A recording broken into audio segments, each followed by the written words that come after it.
Now I'm here, waiting to see the master do his thing in the duality, and just intrigued to see how he maps it all out on the fly to get the crude signal to become polished and rhythmic and melodic and everything that we're waiting to see in that result, you know? Don't have expectations as such, like just seeing what I can learn and what I can take back to my own techniques and improving. Just willing, open to see what's going on, and then very curious, yeah.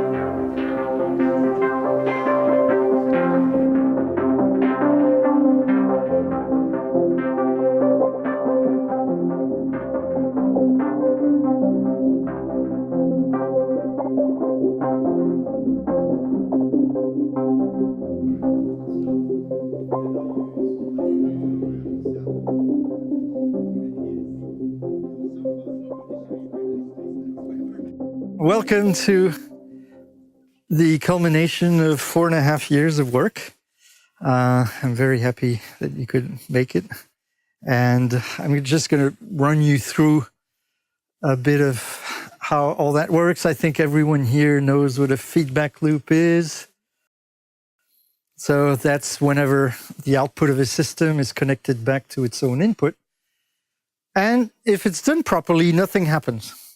As long as the overall gain in the loop is less than 0, isn't positive, then nothing happens. The sound doesn't get amplified. But if for any reason inside the loop, the overall gain is just a tiny bit positive, then all hell breaks loose, because every time the sound goes around the loop, it gets amplified. And that's where you get these horrible squealing sounds, which usually as engineers, we try to avoid like the plague, right?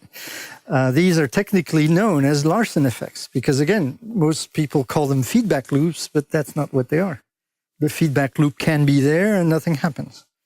It's only when it howls that it becomes a problem, and that howling, that squeal, is what I named my project, is known as the Larson effect from the scientist who studied it. So did you know that you can actually do the same thing when you accidentally connect the output of your console back into its own input? And raise your hand who's done this before. Matt, I don't believe you. Inevitably, I have actually witnessed Matt doing that. See? So At a live it all inevitably it happens. I mean, if you've worked more than 1 year in the industry, you will have done that. Well, I've been doing that on purpose for the past 4.5 years. And I thought I was very clever. And in fact, I'm not.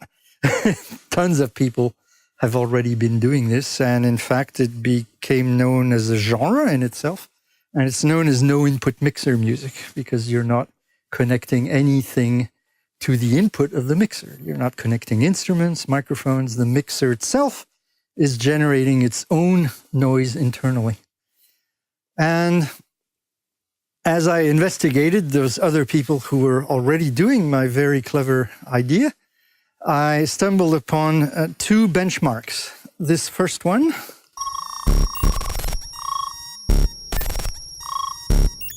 is the best I could find in terms of someone organizing the sounds rhythmically. What he's doing with his left hand is actually amazing. To be able to be that regular in the process.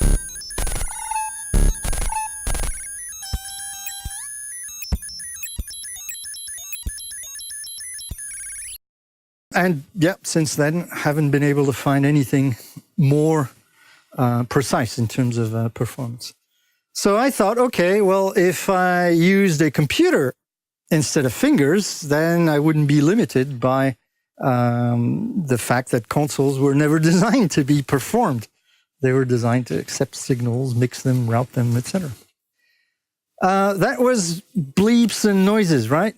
So I stumbled upon this other video, which does this.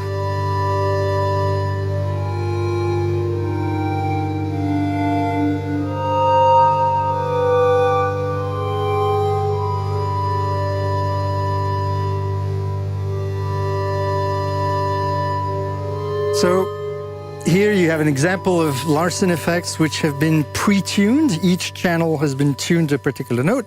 And then just like a pianist would strike the different keys, the volume is being pushed up for the notes. So again, I thought, all right, well, if I can control pitch well enough with just one fader, I might be able to actually make an entire melody just moving one fader. But we all know how finicky Larson effects are. And I thought just to really demonstrate, I've used up all the channels except two, one which never wanted to feedback for some weird reason.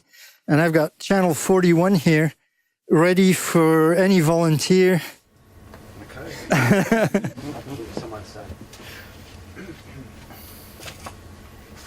So fader 41, the moment you're going to go over 0, wait a second, I need to go back to this, yep.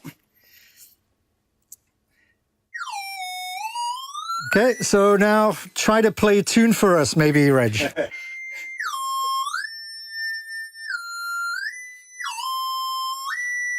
No, that's too. Can you comment a bit on how precise you need to be with your fingers? Extremely precise. So the pitch changes within a millimeter. It changes. Exactly. The slight twitch of a muscle when you're. So I couldn't even change the major scale. Mm. No. And I've actually made it easy here. It's actually worse. So you need to be a really good trombone player to be able to actually do a melody. Round of applause. Okay, so this will go into Larson the moment you reach about -5. And I made it a bit easier. I made sure that the range of the fader is a bit longer, will produce notes for a longer course than normal. But have a go at it and see if you can play, 41. Waltzing Matilda. Yeah, see if you can play Waltzing Matilda for us. I don't know how that even goes. Or any tune that you'd...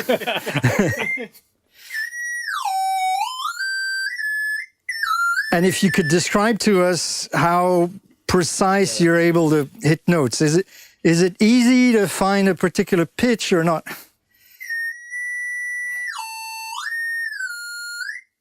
It's not that easy. It's hard, isn't it? Yeah. Would you say that a twitch of a muscle and already you're probably up a note or down a note? Yeah, definitely. So that's how finicky it can be.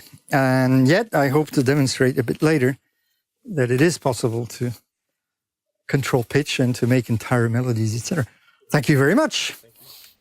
We just saw a few of the limitations. Very difficult to control the sounds precisely, which you've just experienced. Larson effects are very, very delicate because of their nature.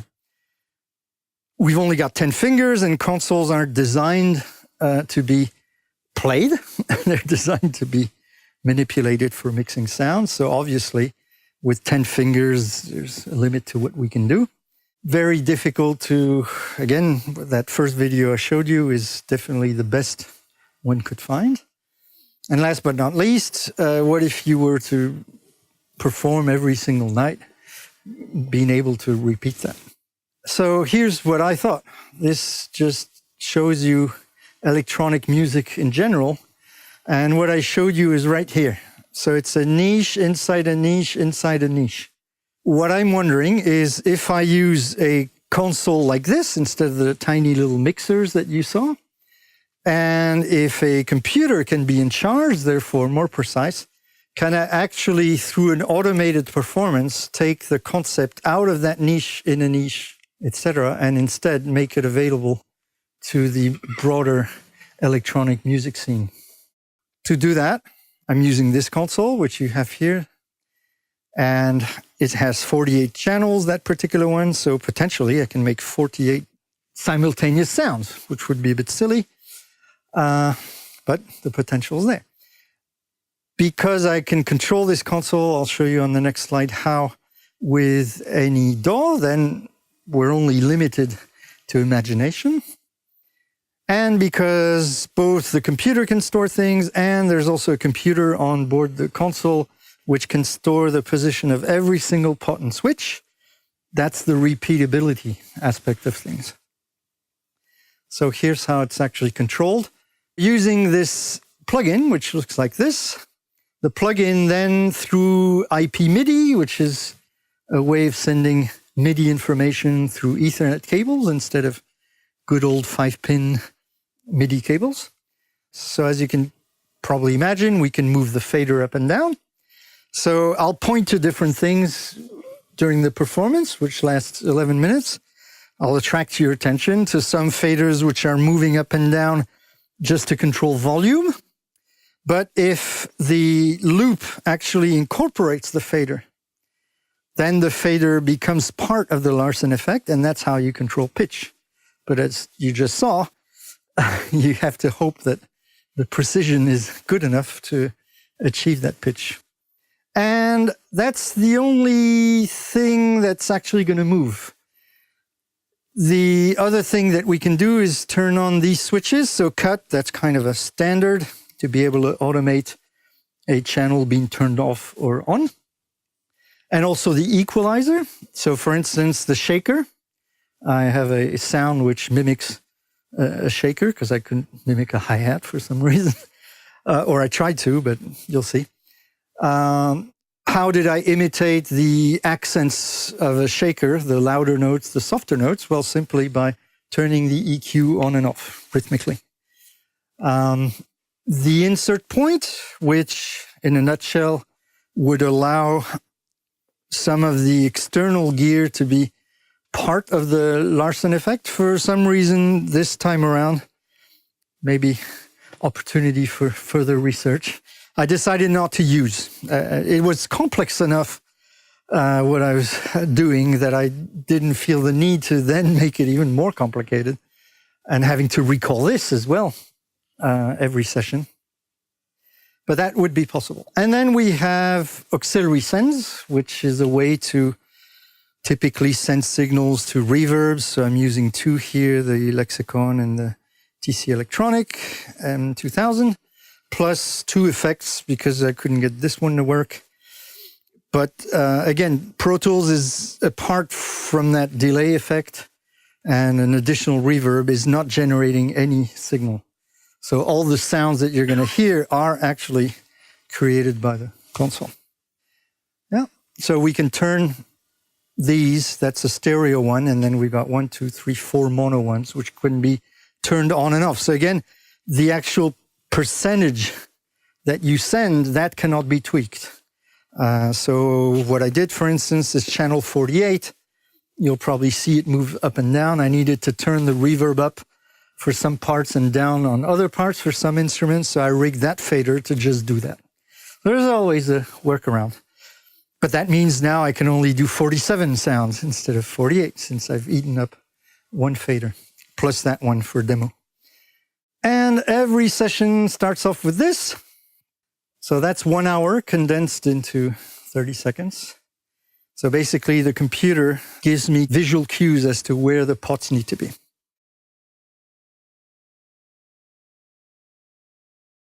And then the patch chords are actually used to create the loop. So connecting an output to an input. And that's the maximum patch chords I've ever used in my entire career. There's 76 here. It's just, it's not supposed to look like this unless the designer of the studio did a crappy job of actually designing the patch bay. The studio should be able to work without a single chord. So there are that many chords because I have to break the rules that many times, basically.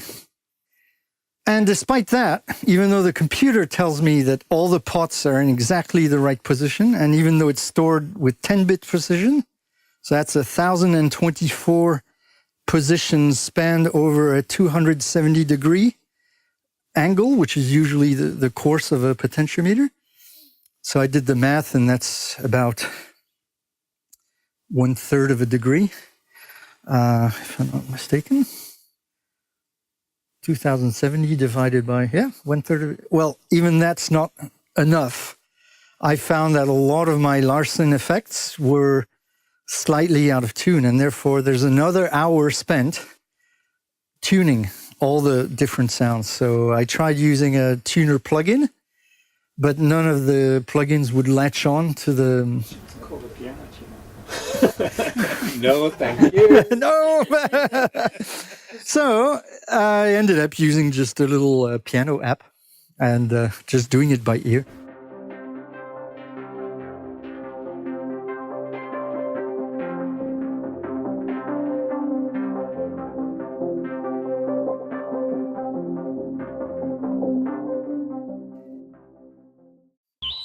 Ladies and gentlemen, I give to you, I pressed play.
Thank you. It was quite an amazing journey because yeah, it reminds me what we can do, the kind of sound we would be doing from an LFO or from an oscillator or something, and the way they shaped it was very interesting. I had no idea we could transform the noise and use the noise like Larson effects to make a real production. So yeah, that was just amazing how many different feelings we could have in such a short amount of time. So that was great. Far more impressive amount of manipulation and sound qualities than I expected. There was quite a range of different timbres that I really wasn't expecting. So that was really surprising and great. Then the amount of manipulation that can be done was pretty impressive. Yeah. I've been following him really closely on the Skweeel YouTube channel, where he's been showing his progress and showing how he found the noises and stuff like that. But yeah, he actually never gave away in the Skweeel vids how good that performance is going to be. He was just doing tiny little demos that were nothing like that, and that ended up being insane. So yeah, quite mind-blowing, even if you have been following the Skweeel videos. I really loved it. Like, I had never kind of heard about any of this stuff before this kind of show.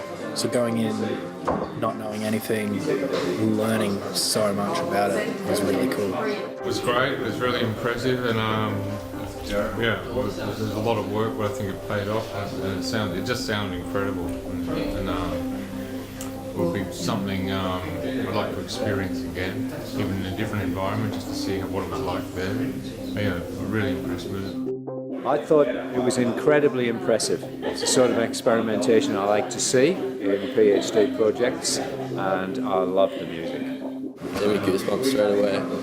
I was pretty intrigued to see what would happen, and then as it kept going, it just reached a climax, and it was pretty crazy. Like, the sounds that it was producing was really good. It just sounds so amazing. It really impressed me though. Yeah, I'm blown away. Yeah, and especially because he got me to go up and try moving it to see how fidgety it was, and it was really sensitive. And so the fact that he made that is just crazy.